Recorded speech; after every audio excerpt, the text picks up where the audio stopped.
우리는 수련회를 통해서 하나님의 선하심을 맛본 것 같습니다. 많은 청년들이 내가 이제는 믿음으로 살아야겠다 이렇게 결단도 했던 것 같아요. 근데 이제 수련회 끝나고 우리가 일상으로 돌아왔을 때 여러분의 삶은 어땠나요? 수련회에서 많은 은혜를 누렸다면 우리의 일상이 뭔가 변하면 좋겠는데 우리는 돌아왔을 때 냉혹한 현실을 마주하게 되죠. 수련회 기간 동안 하지 못했던 업무나 과제가 쌓여 있을 수도 있고, 내가 수련회 때 놓고 기도했던 그 관계가 해결되지 않은 채 우리를 어렵게 만들 수도 있습니다. 우리는 수련회라는 그리고 다양한 시간 속에서 하나님의 은혜를 누리는데 왜 현실은 잘 바뀌지 않는가 이런 고민을 하게 되는데, 예수님도 은혜의 시간을 보내셨지만 삶으로 돌아가셨을 때에 냉혹한 현실을 마주하셨습니다.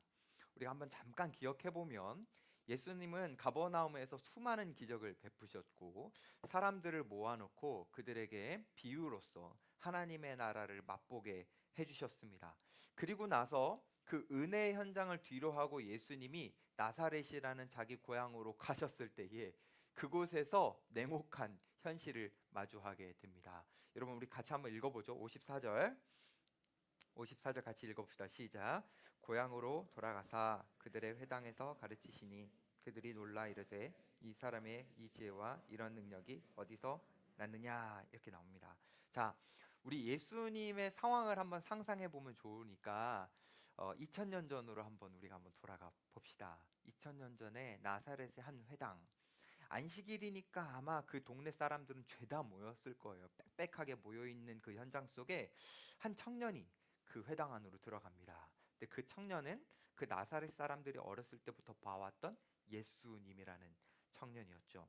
이 예수님이 회당에 들어가셔서 그 사람들에게 설교하는 그 자리로 한 걸음 한 걸음 이렇게 가시더니 성경 두루마리를 이렇게 딱 받으셔서 펼쳐 놓으시고 이사야서 61장을 예수님께서 읽으셨습니다. 어떤 부분을 읽으셨는지 이런 부분들은 마태복음에 나오지는 않지만 누가복음에 나와요. 그래서 제가 여러분들 한번 읽어드릴게요.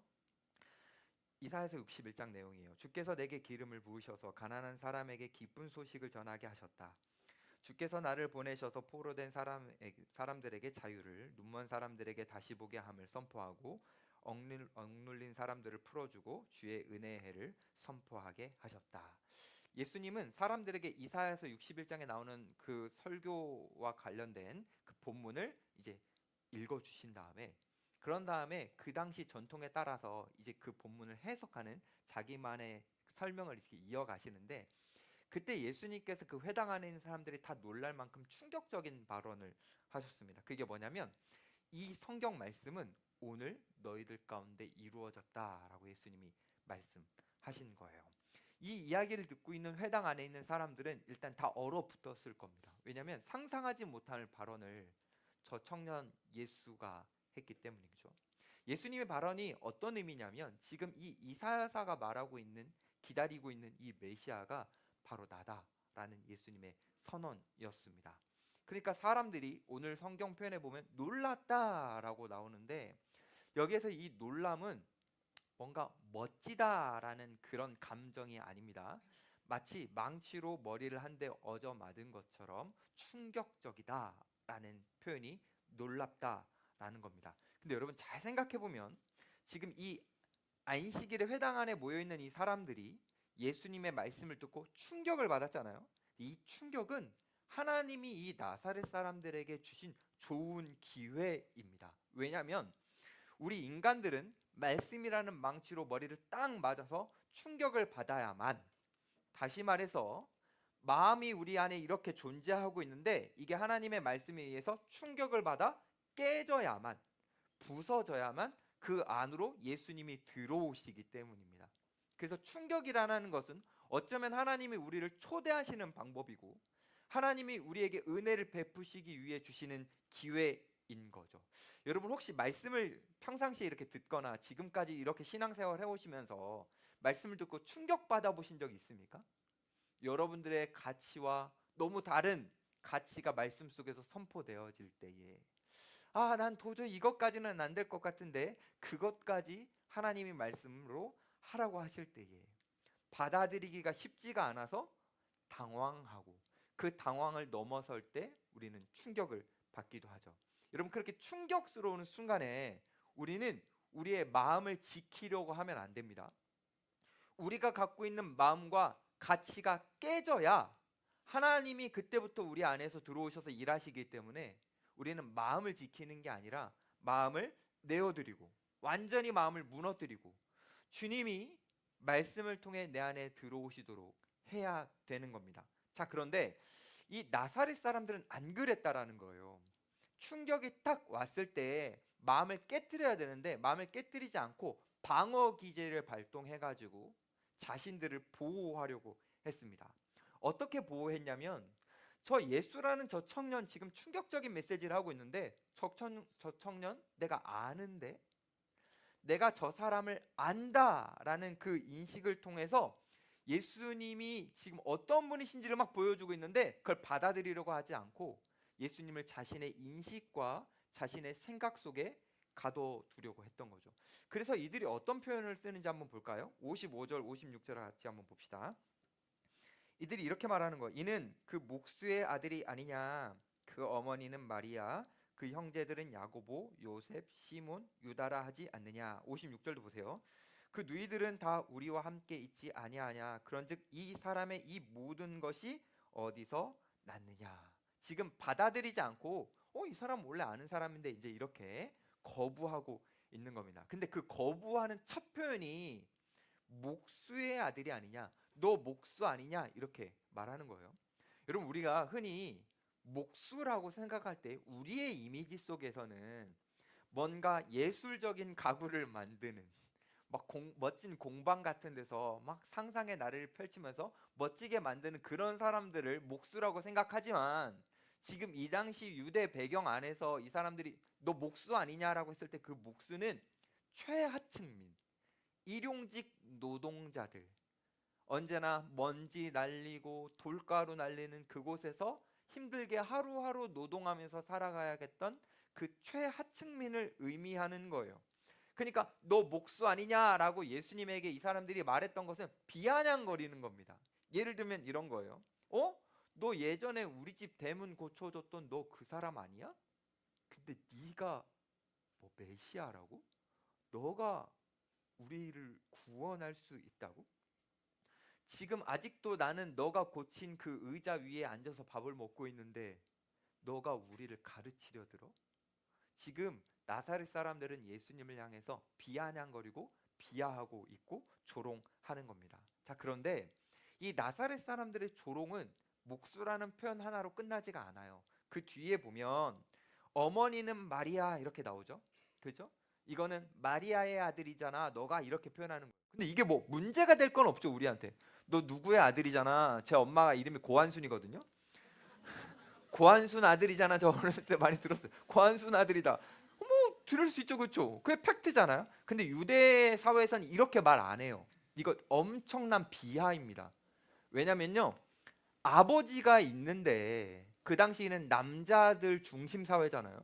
그러니까 남자 아버지의 이름을 언급하면서 아들을 부르는 것이 일반적이에요. 근데 만약에 아버지의 이름을 언급하지 않고 어머니를 부르면서 마리아의 아들이다라는 것은 어떤 뉘앙스를 주는 거냐면 약간 제 출생의 비밀이 있는데 제가 있다라는 거 아니고 그 당시에 사람들이 그랬다라는 거죠. 그러니까 뭔가 출생이 불분명한 사람들, 그런 사람들에게 아버지가 누군지 잘 모를 때 너 엄마 이름을 대면서 마리아의 아들 아니냐 이렇게 표현하는 거예요. 그러니까 결국은 지금 이 사람들이 예수님을 향해서 뭐라고 표현하는 거냐면 이런 거예요. 야, 너 집 엄마 알지? 야, 저 집 엄마 알지?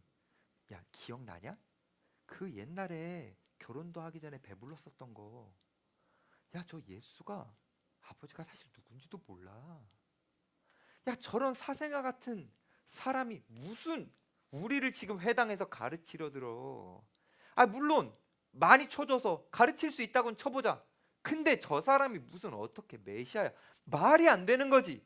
지금 사람들은 이 예수님을 수식하는 수식어를 통해서 예수님을 비하하고 폄하하고 있는 거예요. 여러분들, 이게 익숙함의 비극이에요. 익숙함의 비극.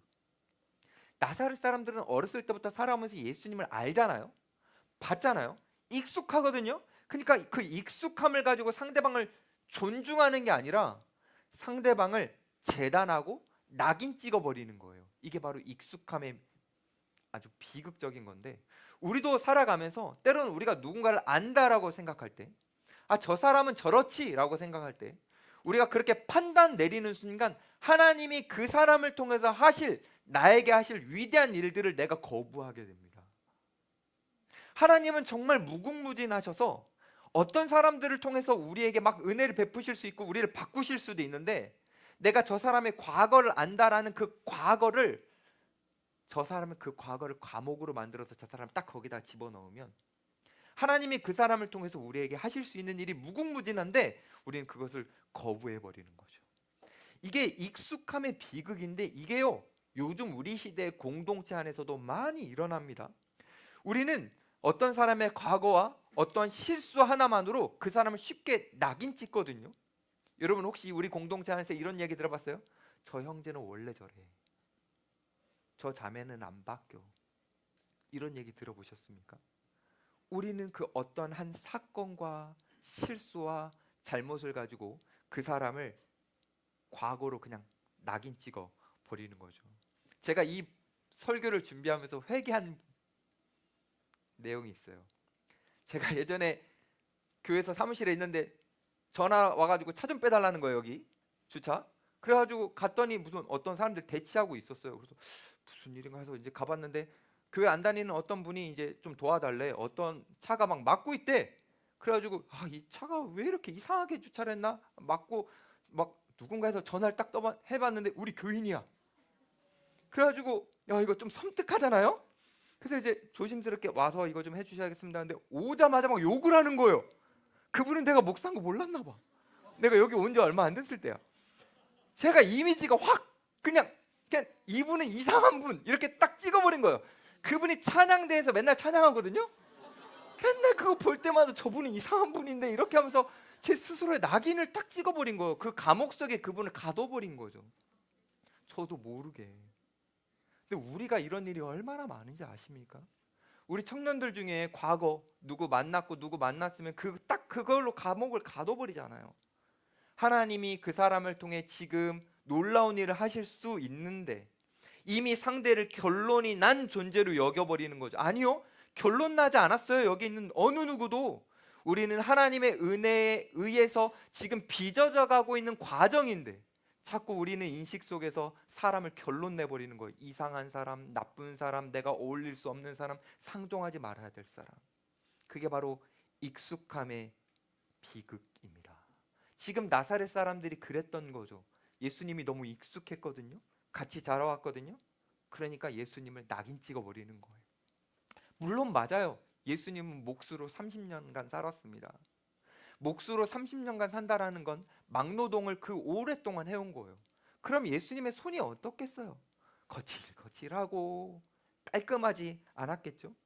사람들은 지금 그 손을 보고 있는 거예요. 예수님의 그 손을 거칠거칠하고 조금은 더럽고 투박한 그 손. 근데 사람들이 그 손만 보고 있고 예수님을 딱 낙인 찍고 있으니까 뭐가 안 보이냐면 예수님의 그 거칠고 투박한 손이 온 우주를 만들었다라는 게 안 보이는 거예요. 그 거칠고 투박한 손이 많은 병자들을 치유할 수 있고 많은 사람의 인생의 문제를 해결할 수 있는 손이라는 게 안 보이는 거예요. 재단하고 낙인 찍었으니까. 사랑하는 여러분, 여러분은 주님을 어디까지 보고 있습니까? 여러분은 정말 주님을 어디까지 보고 있는 것 같아요? 여러분들이 상상하는 그 수준? 여러분들이 생각하는 그 수준? 그 수준으로만 주님을 보고 있습니까? 아니요. 우리 주님은요, 놀라우신 분입니다. 정말 놀라우신 분이에요. 우리는요, 주님을 재단하면 안 돼요. 아, 그 말씀 예전에 들었지. 이 기도 내가 예전에 해봤지. 안 되던데? 단정 짓지 마십시오. 우린 단정 지을 수 없어요. 하나님은요, 언제 어떻게 하실지 모를 뿐이고 하나님이 맘만 먹으시면, 우리 수련회 때 배웠잖아요. 수년 동안 걸려서 이루어질 그 포도주가 변하는 것이 단 몇 초 만에 물이 포도주로 바뀌는 그 기적을 주님은 만드실 수 있는 거죠. 우리는 익숙함이 편해요. 그 익숙함 안에서 우리가 생각을 하고 살아가면 좀 안정적인 것 같아요. 하지만 그 익숙함은 우리가 진짜 봐야 될 것들을 보지 못하게 만들 수 있습니다. 그래서 제가 여러분들에게 나누고 싶은 건 편견이라는 안경을 벗어야 되는 거예요. 난 해봤어, 안 되더라, 이런 모든 편견의 안경을 우리가 내려놓을 때 그때 비로소 주님이 어떤 분이신지를 보게 되는 겁니다. 그런데 이 본문 속에 나사렛에 살았던 사람들은요, 편견의 안경을 끼고 예수님의 자꾸 배경을 자꾸 보는 거예요. 너 이렇게 살았잖아, 너 과거가 이렇잖아. 그래서 이들의 결과가 뭔지 아십니까? 57절 한번 보세요. 예수를 배척한지라. 그 편견을 끼고 있는, 그 안경을 끼고 있는 사람들의 결론은 예수님을 배척하는 겁니다. 여러분, 이 배척하다라는 단어는 여러분들이 많이 들어보셨을 거예요. 헬라어로 스칸달리조라는 단어인데 이게 스캔들의 원어입니다. 이렇게 연결되는 겁니다. 그러니까 지금 이건 덫에 걸리다, 걸림돌이 되다, 이런 의미거든요. 이런 의미. 희한하지 않습니까? 원래 예수님을 이렇게 딱 보면, 그분이라는 분을 진짜 제대로 보면 우리는 절대 천국에 도달할 수 없는데 예수님을 통해서 예수님이 디딤돌이 되어서 우리가 천국에 갈 수 있다는 그 소망을 얻는 건데, 이 사람들은 그 예수님을 보자마자 걸림돌이 되어서 예수님을 거부하고 배척하는 겁니다. 자, 조금만 더 집중해 봅시다. 왜 이 사람들에게 예수님이 배척하게 되는 걸림돌이 되었을까? 오늘 본문으로 우리가 유추해 보면 이유는 명확해요. 예수님이 우리와 똑같이 생겼기 때문이에요. 나사렛 사람들 입장에서 메시아는 뭔가 달라야 될 것 같아요. 그들이 기대하는 메시아 상이 있잖아요. 왕이 되어 강력한 힘을 가지고 로마라는 저 강력한 나라보다 더 앞장서서 힘을 가져서 본인들의 나라를 이 로마로부터 구원해 줄 그런 메시아 상을 갖고 있는 거 아닙니까? 근데 그 상과 너무 다르게 예수님은 똑같은 거예요. 얼마 전까지 예수님과 함께 나사렛에서 같은 밥 먹고 자랐고, 그리고 예수님에게 똑같은 자기들과 같은 냄새가 나고, 뭔가 메시아 같지 않은 거예요. 그 똑같은 평범함이 나사렛 사람들에게는 걸림돌이 되어버린 것입니다. 여러분, 이걸 볼 때 성육신이라는 것은 한편으로는 신비이지만 한편으로는 비극이기도 한 거예요. 잘 생각해 보세요. 예수님이 우리를 위해서 인간의 모습을 입고 이 땅에 오셨다. 이게요, 여러분들처럼 믿는 사람들, 주님을 사랑하는 사람들에게는 너무 큰 소망이자 위로예요. 주님이 나처럼 굶으시고요, 주님이 내가 슬플 때 우는 것처럼 주님이 우셨다. 이게 진짜 우리를 공감하시는구나, 이렇게 되면서 우리는 위로가 되거든요. 근데요, 주님을 사랑하지 않고 믿지 않는 사람들, 자기만의 하나님을 딱 규정해 놓은 사람들에게는요, 예수님의 성육신이 신비가 아니라 비극이 되는 거죠. 못 받아들이는 걸림돌이 되고 결국 예수님을 배척하게 되는 겁니다. 예수님이 인간 되셔서 완전히 우리처럼 지내셨다가 우리에겐 너무 큰 은혜이지만, 우리에겐 디딤돌이지만, 자기만의 하나님을 규정하고 있는 사람들에게는 진짜 하나님께로 다가가지 못하게 되는 걸림돌이 되는 겁니다. 여러분, 우리는 어떨까요? 우리는 하나님을 규정하고 있지 않을까요? 내가 생각하는 하나님은 이래야 돼, 내가 생각하는 하나님은 나한테 이렇게 해줘야 돼 라는 이 규정이 어쩌면 더 크시고 더 깊으신 하나님을 우리가 못 보게 하는 걸림돌이 될 수도 있는 겁니다. 제가 솔직하게 하나 더 오늘 고백해 볼게요. 저는요, 가끔씩 하나님이 내 삶에 유능한 해결사이기를 바랄 때가 있습니다. 하나님이 나에게 그렇게 해주셨으면 좋겠거든요. 그래서 제가 하는 사역은 막 정말 눈에 띄게 부흥도 좀 했으면 좋겠고, 그리고 제 자녀들만큼은 좀 빛나게 살았으면 좋겠고, 그리고 제가 가장이잖아요. 그러니까 제 주머니에 물질도 좀 넉넉했으면 좋겠어요. 그냥 그럴 수 있잖아요, 여러분. 근데 현실은 냉혹해요. 현실은 제 주머니는 그렇게 많아 보이지가 않아요. 그리고 제 사역은 때로 사람들에게 선한 영향력을 잘 못 끼치는 것 같아서 초라하게 느껴질 때도 있어요. 그럼 제 감정은 이런 감정이 들 수 있어요. 하나님, 저한테 이러지 마세요.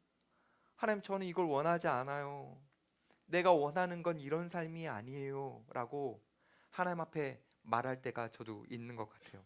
근데 여러분, 솔직히 저만 그럴까요? 여러분들은 안 그럽니까? 전 여러분들에게 이런 질문을 드리는 거예요. 여러분들 안에는 나사렛이 없습니까? 정말 여러분들의 속 안에 나사렛 사람들과 같이 하나님을 배척하고 규정하면서 하나님을 밀어내는 그런 모습이 여러분들에게는 없습니까? 우리 모두에게 있습니다. 이 나사렛의 태도가요. 우리는 스스로 규정짓고 안경을 끼고 우리는 이건 원하지 않는데 라고 하면서 하나님을 거부하는 우리의 모습이 나사렛이 우리 안에 있죠. 근데 이걸 우리가 다루지 않고 우리가 방치하다 보면 우리가 하나님을 밀어내고 있다라는 거, 우리가 하나님을 규정하면서 하나님을 배척하고 있다라는 걸 우리가 잘 모르게 되면 우리는 어느 순간 우리도 모르게 정말 주님을 제대로 배척하는 그런 안타까운 삶을 살아갈 수 있는 거죠. 여러분, 오늘 본문을 보십시오. 이 나사렛 사람들은 나쁜 사람들입니까? 이 사람들은 다른 갈릴리 사람들과 완전히 다른 사람들입니까? 아니요, 똑같은 사람이에요. 근데 익숙함이 걸림돌이 되어서 예수님을 배척했을 뿐이에요.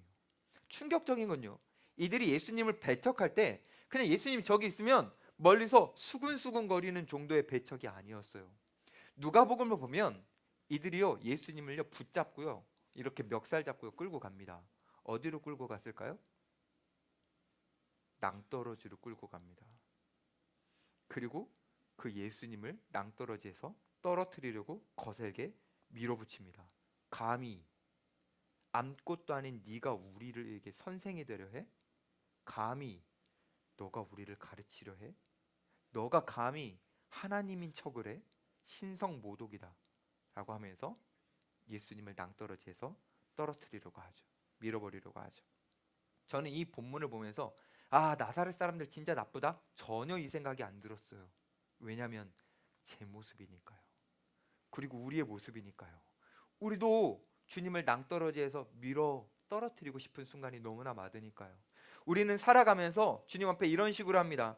하나님, 제가 종교적인 부분에 있어서는 하나님이 원하시는 거 받아들입니다. 제가 순종합니다. 제가 하나님의 뜻을 따르겠습니다. 하지만 제 전문 영역은 건들지 마세요. 주님, 요건 제가 너무 소중히 여긴 취미거든요. 이건 건들지 마세요. 주님, 절대 건들지 마세요. 건들면 저 밀어낼 거예요. 하나님이 우리에게 다양하게 말씀하실 때 우리가 제일 밀어내는 영역이 바로 용서적인 부분이거든요. 주님, 이 부분만큼은 건들지 마세요. 저 성격 있습니다. 우리는 주님을 밀어내고 있는 거죠.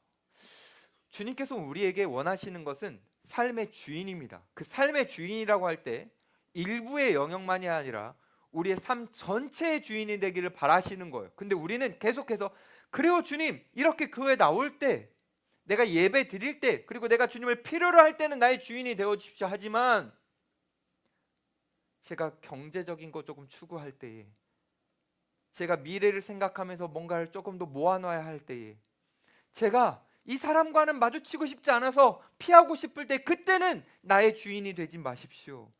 그때는 내가 원하는 대로 할 겁니다. 내가 주인입니다. 우리는 주님을 밀어내고 있는 거죠. 주님은 이 밀어내고 있는, 배척하고 있는 이 나사렛 사람들을 어떻게 대하셨을까? 여러분 한번 58절 볼까요? 그들이 믿지 않음으로 말미암아 거기서 많은 능력을 행하지 아니하시니라. 지금 예수님은 나사렛에서 능력을 행하지 않으십니다. 여러분, 그들이 미워서가 아닙니다. 믿지 않는 자들에게 주님은 기적 같은 거, 하나님의 능력을 던져주지 않으십니다. 왜냐하면 그들의 호기심에 먹잇감밖에 안 되기 때문입니다. 다시 말해서 예수님의 기적과 예수님의 그 능력을 믿지 않는 사람들에게 준다라는 것은 어떤 의미냐면, 너무 더러운 곳에 있는 이 돼지에게 진주를 던져주는 것과 같은 거죠. 돼지는 그냥 호기심에 발로 차면서 놀죠. 그 진주의 값어치를 못 누리는 거거든요. 우리가 믿지 않으면 주님은 우리에게 능력을 베풀지 않으십니다. 특별히 우리가 한 영역 여기만은 주님 들어오지 마십시오라고 하면서 여기에서만큼은 믿음을 갖고 싶지 않으려고 할 때 그 영역에서도 주님은 능력을 베풀고 싶어 하시지만, 우리를 사랑해서 거기에서도 기적을 베풀고 싶어 하시지만, 우리가 그 영역 안에서 한계를 뛰어넘는 놀라운 것들을 경험해 보기를 원하시지만 주님은 우리에게 능력을 베푸실 수가 없는 겁니다. 사랑하는 여러분, 나사렛 사람들 그냥 예수님 배척했어요. 밀어냈어요. 그래서 그들은 치유의 기회를 잃었고 예수님의 그 하나님 나라를 선포해 주시는 것을 아름답게 들을 수 있는 기회를 잃었죠. 근데 이것만 잃은 게 아니에요. 무엇을 잃은 줄 아십니까?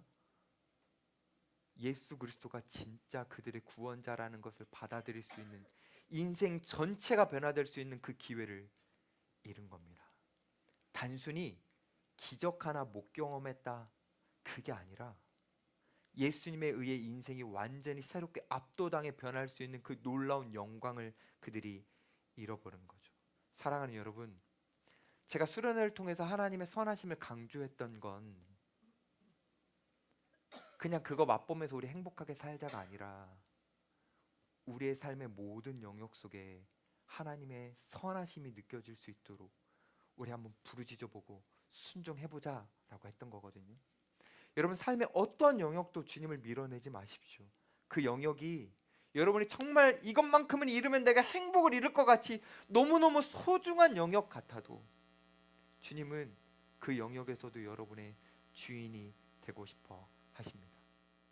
혹시 오늘 이 말씀을 지금까지 들으면서 내가 주님을 밀어낸 것 같은데, 내가 주님을 배척한 것 같은데, 내가 너무 많은 걸 잃은 건 아닐까, 이미 내 삶이 괜찮을까라고 두려움과 염려가 오는 분이 있다면 이제부터 잘 들어보십시오. 예수님이 이 낭떠러지에서 예수님을 밀어내려고 하는 이 사람들에게 어떻게 대하시는지를 한번 우리가 살펴보려고 합니다.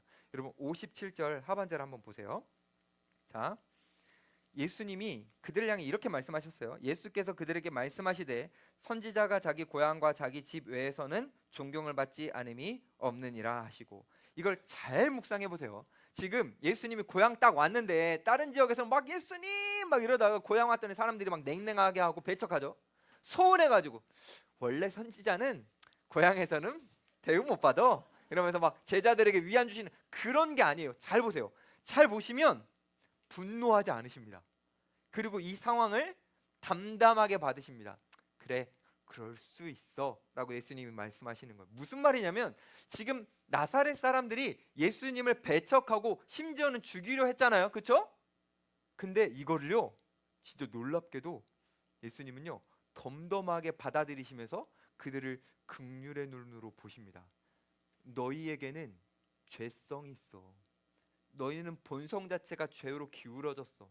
그래서 너희는 나를 거절할 수밖에 없었겠지 라고 하시면서 예수님은 뭔가 이들을 분노하시거나 심판으로 내모시는 것이 아니라 덤덤하게 이들 자체를 받아들여 주십니다. 이게 왜 중요하냐면 여러분, 우리가 인생을 살아가면서 우리는 우리 안에 있는 나사렛도 만나지만 우리는 외부에서 나사렛을 만나거든요. 여러분 수련회 끝나고 딱 갔을 때 가족들이 여러분들 막 너무 잘해주고 치킨도 막 사주고 고생했다, 은혜 받느라 너무 수고했다 이렇게 하면서 막 여러분의 인생이 막 쫙 편안해지던가요? 혹시 수련회 끝나고 이전보다 더 험난한 일 만나본 분, 여러분의 은혜를 갉아먹는 어떤 힘든 상황을 경험해 본 분, 일반적으로 수련회 끝나면 그런 일들이 있거든요. 갑자기 뭔 일이 생겨. 우리는요 예수님처럼 외부에서 나사렛같이 우리를 배척하고 우리를 밀어내는 사람들을 만나거든요. 그때 주님이 이렇게 말씀하시는 거예요. 나처럼 해. 덤덤하게 받아들여. 긍휼로 바라봐 라고 하는 거죠. 우린 이게 준비가 안 되면 어떻게 하냐면, 내가 은혜 받고 딱 왔는데 누가 나를 괴롭혀. 우리 집은 진짜 그럴 일이 없거든요, 저랑 아내는. 근데 일반적으로 목회자들이 막 설교하고 막 집회 인도하고 진짜 뜨거워서 딱 오면 아내 잔소리가 시작된대요. 뭔가 이상한 그런 일이 있는 거죠. 그때 아, 나한테는 왜 이런 일이 일어나는 거야? 내가 진짜 하나님을 위해서 이것까지 하고 왔는데 왜 내가 이런 대접을 받아야 돼? 이렇게 하지 말라라는 거예요. 뭐죠? 덤덤하게 받아들이라는 거예요. 주님이 그 은혜 현장 속에서 벗어나 집에 갔을 때, 고향 갔을 때 이런 배척을 받았다면 내가 예수님을 따르고 있는 존재로서 나도 당연히 이렇게 받을 수 있지. 한 가지 더.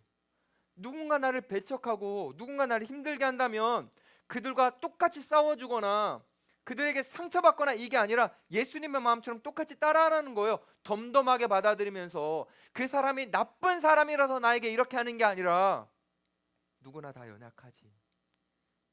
누구나 다 죄로 기울어져 있지. 누구나 다 이럴 수 있지.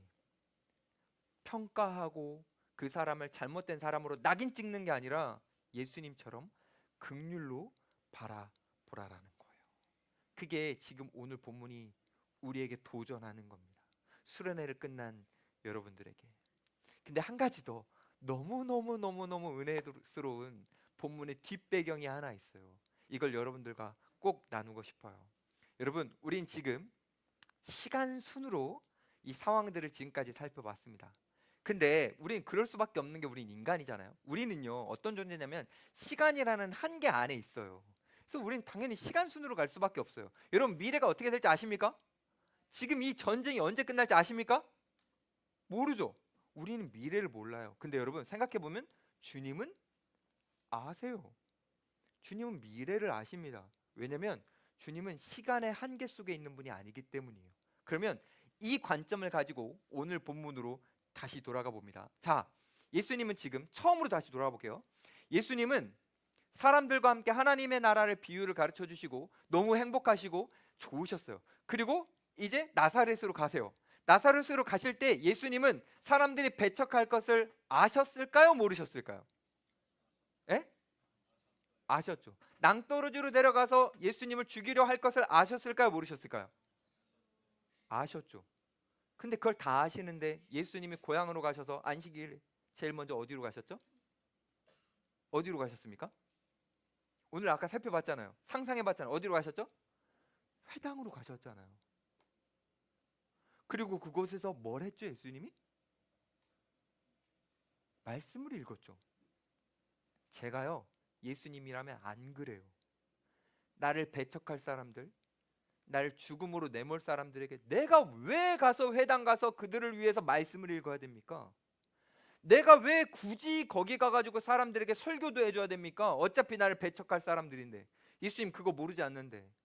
근데 예수님은 그걸 알고 가셨다니까요. 근데 더 놀라운 건 뭐냐면 제가 아까 읽어드렸잖아요. 예수님이 어느 부분 읽으셨는지.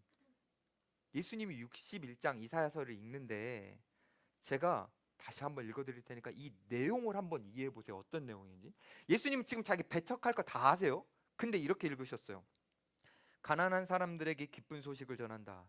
포로된 사람들에게 자유를 주고 눈먼 사람들이 다시 보게 하고 억눌린 사람들을 풀어주고 주의 은혜의 해를 선포한다. 이러고 두루마리를 탁 덮으셨어요. 여러분 이거 상상해 보세요. 왜 이러셨냐고. 왜 이러셨어요 예수님이? 여러분 이 덮음의 은혜가 있습니다. 예수님은요 여기까지 의도적으로 딱 읽었어요. 너희들에게 내가 이렇게 은혜를 베풀겠다라고 하고 탁 덮었어요. 왜 덮었냐면 요 이사야서 61장 이 내용 바로 뒤에 뭐가 나온 줄 아십니까? 보복과 심판이 나와요. 예수님은요 그거 나오기 전에 덮으셨어요. 예수님은 이렇게 표현하고 있는 거예요. 마음으로 야 너희들이 나를 죽이려 하지 알아. 근데 나는 그런 너희들을 구원할 거야. 너희들이 나를 낭떠러지로 데려가서 나를 밀치려 하지 알아. 근데 있잖아 너희들은 이미 죄로 인해 낭떠러지에 걸려 있거든.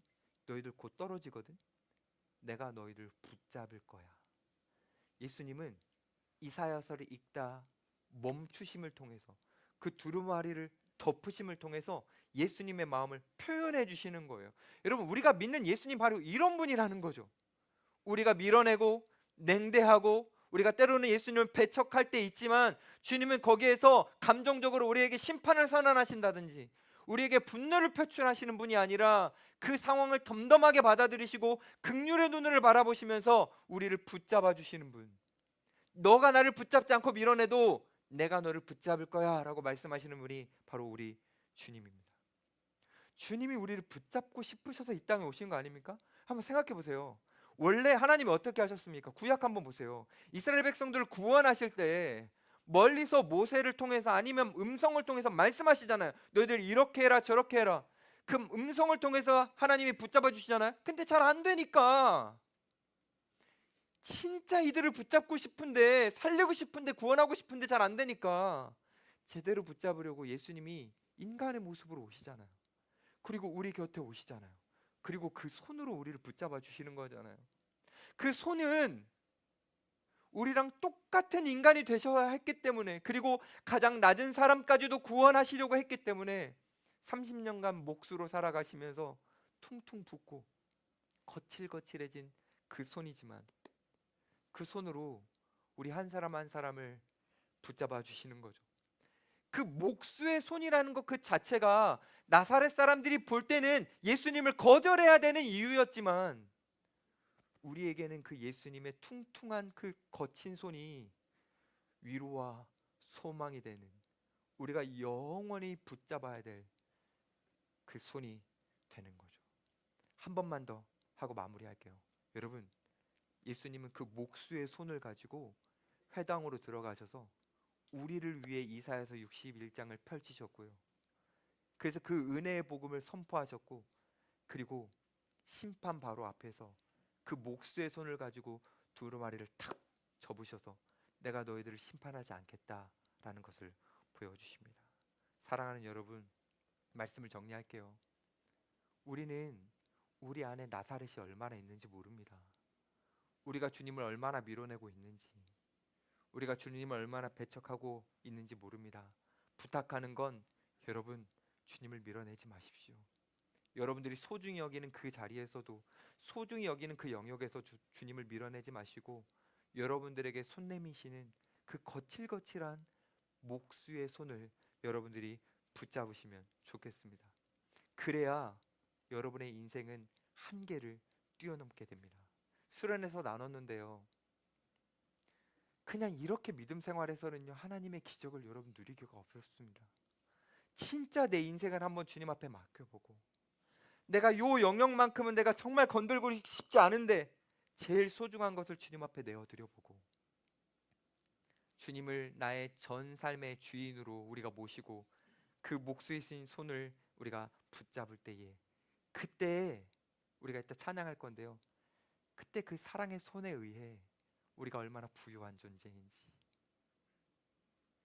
우리가 얼마나 아름다운 존재인지 알게 되는 겁니다. 여러분들이 주식 많이 오른다고, 물질 많이 가진다고 해서 여러분들이 부유한 존재가 되는 게 아니라요, 내 삶의 모든 영역에 한 군데도 빠짐없이 주님께서 모든 영역을 붙잡고 주인이 될 때, 그때 우린 진짜 부유해지는 거예요. 세상의 것을 많이 갖는 게 아니라 우리의 삶을 전적으로 주님께서 이끌어 가시고 책임져 가시는 그것을 우리가 느낄 때, 그래서 우리가 하나님은 선하십니다, 내 인생의 전체의 주인이 하나님이십니다라고 우리가 진실로 고백할 수 있을 때, 그때 우리는 진짜 부유함과 우리 인생의 아름다움을 누릴 수 있는 거예요. 사랑하는 여러분, 편견을 가지고 목수의 손을 멀리하지 마시고, 우리가 밀어내려 할 때 우리에게 더 다가오시는 주님의 손을 붙드셔서 여러분의 인생에 그 주님의 손이 결코 여러분을 놓지 않음을 여러분 날마다 누리는 복된 인생이 되기를 주님의 이름으로 축복합니다.